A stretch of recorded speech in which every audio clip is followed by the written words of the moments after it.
So what is the dream? The dream is to own a small holding. I'd like to grow my own food and herbs, and then to create a space for people to come and stay to heal. They left me for 3 days with a burst appendix, so that was really, really, really bad. I was as close to death as you can be without actually dying.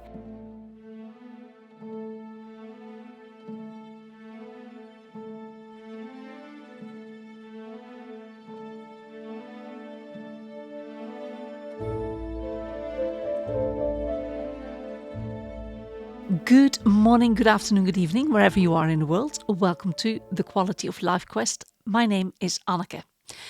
Today's episode is a bit of background from me. There are people who want to know what gives me the right or the audacity or the skills or the knowledge to talk about the things I talk about. So here's my background. I am Dutch. I'm born and raised in the Netherlands. Went to school there, primary school, high school, and then off to university. I studied first 2 years of horticulture, and then I switched topics and studied international agricultural trade, and it gave me the paperwork to be an engineer. I also had my hobbies at the time. I did a lot of gymnastics and jazz ballet, and I'm a teacher in both those modalities. So in the Netherlands, I'm allowed to teach. I don't know how to phrase that better. Doesn't sound entirely right. I think everyone can teach, but I've got the paperwork to prove that I've done the study to be able to do so. I worked in both gymnastics and ballet in the evening hours, and during the day I worked in horticulture and in trade. So for my first horticultural job, well, it's a bit different because growing up in the area where I grew up, there was a lot of horticulture. So if you wanted a summer job, you would most likely end up doing something in horticulture. I have worked in a shop once when I was quite young. I think I was 14 or 15, can't quite remember. I was officially a bit too young to work in that environment, but did it anyway. And I worked in some sort of care home for one summer. That was interesting. And again, I was very young. But the rest of the time I worked in horticulture as extra summer job when teaching gymnastics and jazz ballet would stop because of the summer holidays. This all doesn't sound very exciting, but I had a quite full life at the time. Anyway, I was still working in international agricultural trade because the job I got, I had a summer job working for soft fruit producers. So strawberries and raspberries were the main things. Blackberries, strawberries, blackberries and raspberries. And I was working as just in the fields, picking flowers and, tending after the plants. But once I finished university, I started work there in international agricultural trade, which was really interesting. Went to former Eastern Europe to start contracts with businesses over there to deliver plants. We've been to Great Britain, which I found terribly exciting. And established, contacts in various places. We imported exotic flowers and prepped them to be sold at the main auction in the Netherlands. It was lovely, really nice. And then in 1999, we moved to Great Britain. Initially, we had no idea for how long that would be. If we were going to be there a short time, that was fine. If we were going to be there for a medium time, it was fine as well. If we would stay, the same. It would be fine. There was no failure for us. For us, it would be, we try. And if we like it, we like it. If we don't, we don't. But at least we've tried. It's quite something to uproot a family, especially when it's a young family, and to move to another country.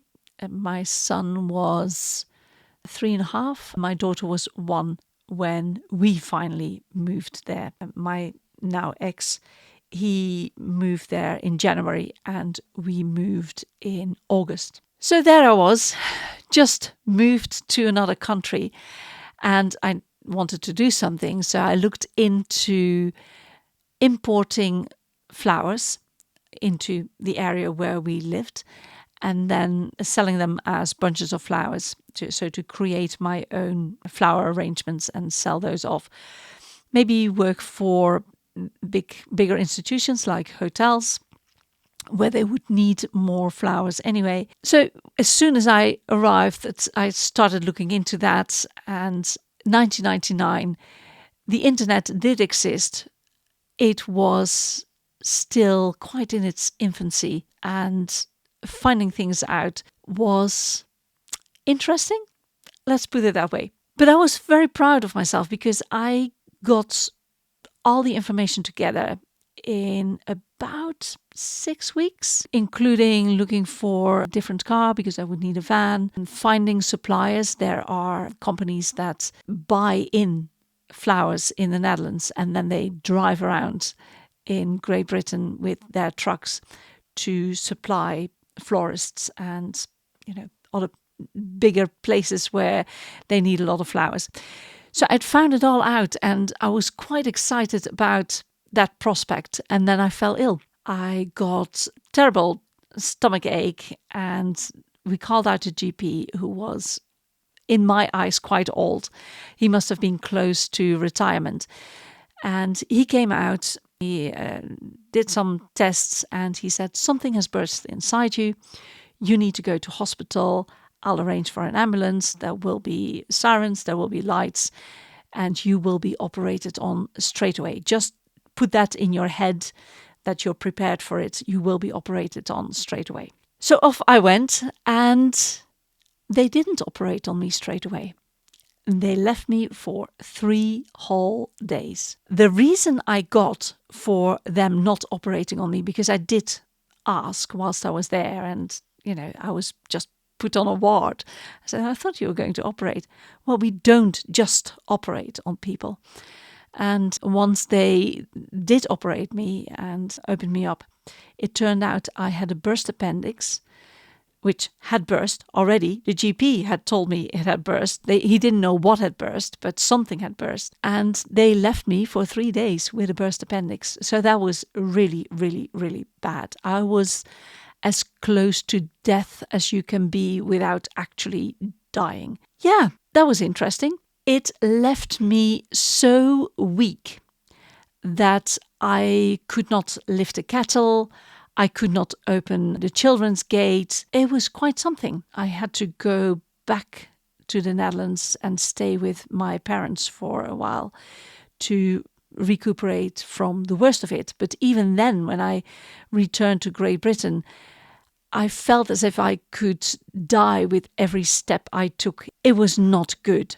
So when I came into hospital again for post-operation check and taking out stitches, I told the doctor that, I felt as if I could die with every step and what was going on. He said, well, that's to be expected if you've got peritonitis. And I had not heard that word before. They had not mentioned to me that I had peritonitis. I don't know if I would have done things differently. I have no idea. But peritonitis is not good news. Anyway, they couldn't do anything extra for me. They said that they'd done what they could do. They'd, opened me up, cut off the bad bits, gave it all a bit of a rinse, closed me up, and that was it. So I had to figure out what I could do for myself.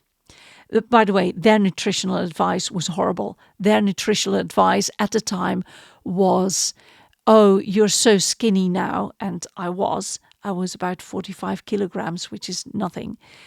You're so skinny now that you need to fatten up. And there were some alarm bells ringing in my head. I thought, I don't need fattening up. I need building up. And the advice included you can eat milkshakes and you can eat fries and just everything that everyone would normally qualify as bad food. I could eat it according to the guidelines because I needed fattening up, and I didn't agree with that at all. So in my ignorance, I started eating salads because vegetables are good, right? Aren't they? Oh man, did that give me a stomachache. That was just about as bad as the original pain. It was horrendous. I now know that you should not do that. Don't eat a salad if you haven't eaten for a long time and your system is empty. Start with broths, whether that's vegetable broth or bone broth or whatever, it doesn't matter. Start with broths and then work yourself up. Have some yogurt. And then when you do start to eat, think of easily digestible food in the consistency of baby food, because that's where your gut is at. Anyway, lesson learned. They, and by they I mean modern medicine, couldn't offer me anything else.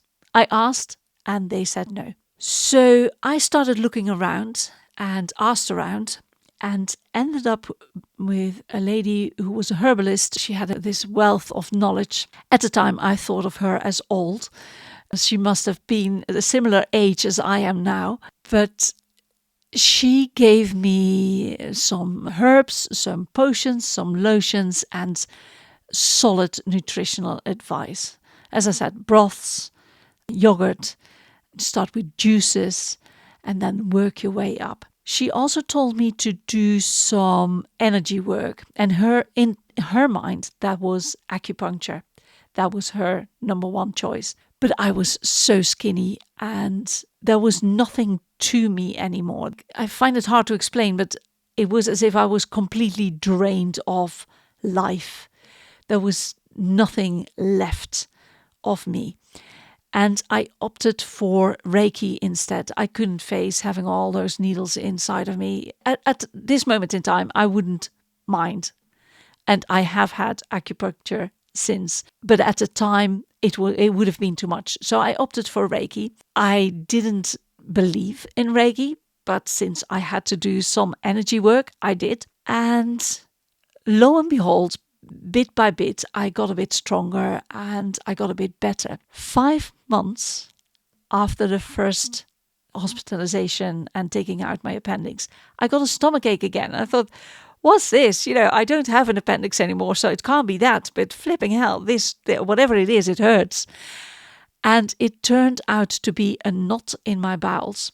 So because of the first operation, there were a lot of adhesions in my stomach. They had grown over time, and my bowels got caught in those adhesions, and there was a knot in my bowels. You cannot live with a knot in your bowels. It needs to be undone. So off I went to hospital again, and again they left me for 3 days, but in this case it was for a good reason, because your gut keeps on moving and moving and moving, and they were hoping that it would undo itself, that the knot would undo itself. It didn't, so they had to operate on me again and take the knot out, which they did. And this time around I did not have peritonitis. Flipping heck, that's a big difference, having peritonitis or not having peritonitis. So the second time around, without a peritonitis and with the herbs, lotions, potions, good nutritional advice in place, I recovered much quicker. Not that I was completely recovered from the first operation, but I just felt better within myself. So recovering from that, I kept on doing the lotions, potions, herbs, the Reiki, and I did get better over time. And I was wondering, what was the bit that did the trick? And to come to an answer, I decided to study all the things I could find, all the things that had been done to me, which is a weird way of looking at it. It's kind of consumerist way of looking at it rather than a participant. But anyway, I went on that particular quest, and I'm still on that quest. I studied Reiki because it's an easy entrance thing, and I didn't believe it. So I thought, well, might as well scratch that off the list. Turns out I'm quite good at Reiki. And I'm now a Reiki master, and it's one of the techniques I still use today on myself and on my patients. So that was interesting. I studied NLP, timeline therapy, hypnosis. I've become a trainer in all of those modalities. And I've done some other weird and wonderful things that I don't necessarily use that much. And out of NLP, timeline therapy, and hypnosis, I used timeline therapy most. And then I studied sports massage because I thought I've got the energy with Reiki and I've got the mind with the NLP and the timeline therapy. It's about time to start doing something about the body. And so I did sports massage, which tied in with my gymnastics and jazz ballet. And I really, really enjoy that. I enjoy for a patient to come in feeling, something is tight and can't quite move the way they would like to move, and to do the sports massage and then for them to be able to move more freely. And the same is with the Reiki and the NLP and the timeline therapy, to just see people coming in at the beginning of the day and then to see them light up during the time I'm working with them. I find it very satisfying to see that difference. I'm still studying. At the moment, I study to be a naturopath, which is a mixture of herbalism and diet. And I know bits of all of them already, but it's nice to see it come together and to get an official qualification in that so that I can actually practice it and help people with that. Which kind of brings me into the here and now. In the meantime, we've moved around many, many times. We've moved from Wales to Norfolk to south of Hereford, north of Hereford, in Hereford, and now I'm north of Hereford again. So yeah, we moved from Wales to England. I've yet to live in Scotland and Northern Ireland. I'm not sure I'm going to make all that in this lifetime. It would be nice to have a place in Scotland. Just a little hideaway. But at the moment, I'm here. I'm in Herefordshire. By now, my children have left the house, and it's a bit more difficult to integrate into a community when you're by yourself. When you've got children who go to school, it's a bit easier because you get connections through them. When it's all down to just me, myself, and I, it's a bit more tricky because I have to really put effort into it. And am I willing to do it in a completely different area? I don't know. I've been here for a while now. Anyway, that's a bit of a side shoot of what I'm doing. So, where am I at this moment in time? As I said, I study to be a naturopath. I still work as therapist. There's been a gap this year because I've been off work. I've been forced to be off work on account of being ill. That was interesting. Again, it's a whole story by itself, and I touch on it in various videos, so check that out. I also work as a healthcare assistant for the NHS. Why I do that? Because it's kind of the lowest job there is in the NHS. You look after the patients by making sure that they are fed and watered and they're clean. That's the main component. And also take them to various observations that need to be done, imaging or whatever, bring to a different ward. That's us. So why would I be doing that if I've got all those qualifications? And it's easy for modern healthcare to look down their nose at alternative healthcare. It's easy for alternative healthcare to look down their nose at modern healthcare. I think they've both got something to offer, and I think modern healthcare shines in the acute setting. So I work in the acute setting. With all the things I've done in my life, this is by far the most intense and most difficult work I've done. I will expand on that in a different video, but it's definitely interesting. And for me, I can learn about it whilst being paid, rather than me studying to be a nurse or something like that. I can do the seemingly simple jobs. The jobs themselves are simple. It's the execution that makes it difficult. But at least I get paid for it. And I still see all the patients passing by and coming through our ward. And I still find it fascinating. And it will help me, it does help me with my work as a therapist, and it will help me in my big dream. So what is the dream? The dream is to own a small holding, or as the Americans like to say, a homestead or a farm. A farm is a size up from both a small holding and a homestead. I'd like to grow my own food and herbs and flowers. I still like flowers, but to bring that part of me back into my life, and then to create a space for people to come and stay to heal. It will be on a small scale, and it won't be for everyone because, you arrive, you've got a roof over your head and 3 square meals a day, but you will be expected to help out on the land, and there will be, a structure to the day. If you sleep in, that might not be your place. If you don't want to get dirty, it definitely won't be a place for you. And if you're a fussy eater, it will be most definitely not the place for you. But for me, it will bring everything together, what I've learned so far, what I've done with my life so far.